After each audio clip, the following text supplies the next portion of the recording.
What do you do when you start to miss somebody who is dead?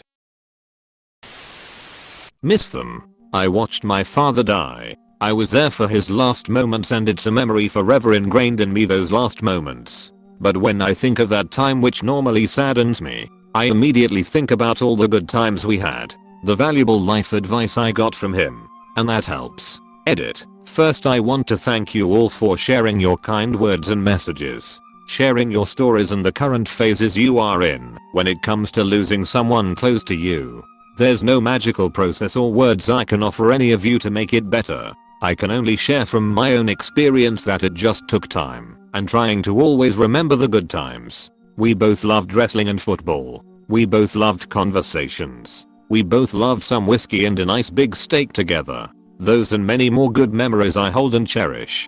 Thank you as well for those of you kind enough to spend some of your hard-earned money to award me as well. I will calculate the amount given and pledge to donate to a local charity. Same for me. My dad died recently and was at the hospital beside him for his last moments. I never understood what people meant by closure until that moment. I heard all about families getting closure for their loved ones passing away, and they were torn apart if they didn't. Knowing that he passed, seeing him pass, and knowing that I was by his side definitely gave a bit comfort in a weird way. Edit. Thanks for sharing your stories, everyone. I'm going through all of them. I know it's hard, but very cathartic to write about it / talk about it. Good and bad. It just helps to have someone listen. So please feel free to write and say as much as you want. My dad and I had an awesome relationship and we were very close. I know how much I lucked out to have a great father, and I'm thankful of it every day. Man, I'm kinda jealous. I got all that setting. I was at his side when he died, and it just made me angrier. Everything about his death just made me furious and angry with every individual around him and him. What closure I got was in accepting that he was a shitty father who decided to leave his family and go find a new one. Sorry you had a bad experience. People can react very differently to death. I hope you have moved on past the anger. He's dead. I don't speak to that side of the family, and I'm happy with the people I choose to be around. Mostly just not worth thinking about, if I'm honest. Thanks for the kind words though. I appreciate the sentiment. I try to think of something else. I lost my twin sister 6 years ago to suicide. I never thought of life without her. We came into the world together. I never thought we wouldn't leave together. It is unbearable. My heart goes out to you. I could only imagine how it is for twins with having a stronger connection and bond.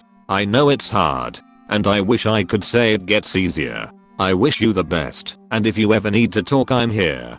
For whatever it's worth. My twin is alive, but might as well be dead from drug addiction. I can't even describe the feeling. I'm addicted. My family thinks the same as you, and it feels horrible. I'm just so sorry. I hope that you pull through. 1. Because you're worth it. 2. Because your family loves you. But most of all, I hope you know that you're worth it. You can do it. You can pull through. It will be tough and probably the hardest thing you ever do, but I know you can do it. Cry. Simple and pure. It can help so much. First I get sad, and that makes me wish I could have done things differently. And then I remember there are a lot of people in my life who are still alive, but won't be forever. So I check in with them and try to do and say the things I wish I had done or said with those who died. Thanks for this. My dad died exactly 5 months ago. Tomorrow. It's easy to get caught up in all the things I wish I could have said to him and done with him since he was only 52. But it's a great reminder to focus on all of the people who are still alive and all of the experiences and moments we will get to share together. r/Endless Thread did an amazing episode of their Reddit-centric podcast, Endless Thread, about dealing with loss, that was called Shipwrecked. In it they shared a post that often graces Reddit, that I have come to love in times of loss, as well as its backstory. Alright, here goes. I'm old. And so what that means is I've survived so far, and a lot of people I've known and loved did not. I've lost friends, best friends, coworkers, acquaintances, grandparents, my mom, relatives, teachers, mentors, students, neighbors, and a host of other folks. But here's my 2 cents. I wish you could say you get used to people dying. I never did. I don't want to. It tears a hole through me whenever somebody I love dies. No matter the circumstances. But I don't want it not to matter. I don't want it to become something that just passes. Man's voice reading same passage fades in. My scars are a testament to the love and the relationships that I had for and with that person. And if the scar is deep, so was the love. So be it. Scars are a testament to life. Scars are a testament that I can love deeply and live deeply and be cut or even gouged. And that I can heal and continue to live and continue to love. And the scar tissue is stronger than the original flesh ever was. Scars are a testament to life. Scars are only ugly to people who can't see. As for grief, you'll find that it comes in waves. When the ship is first wrecked, you're drowning with wreckage all around you. Everything floating around you reminds you of the beauty and the magnificence of the ship that was and is no more. And all you can do is float. You find some piece of the wreckage and you hang on for a while. Maybe it's something physical. Maybe it's a happy memory or a photograph. Maybe it's a person who is also floating.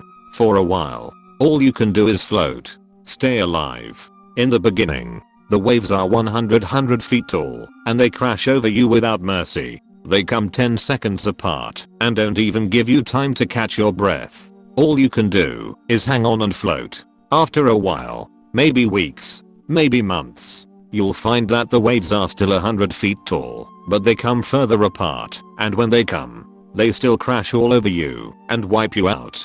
But in between, you can breathe and you can function. You never know what's going to trigger the grief. It might be a song or a picture, a street intersection, the smell of a cup of coffee. It can be just about anything.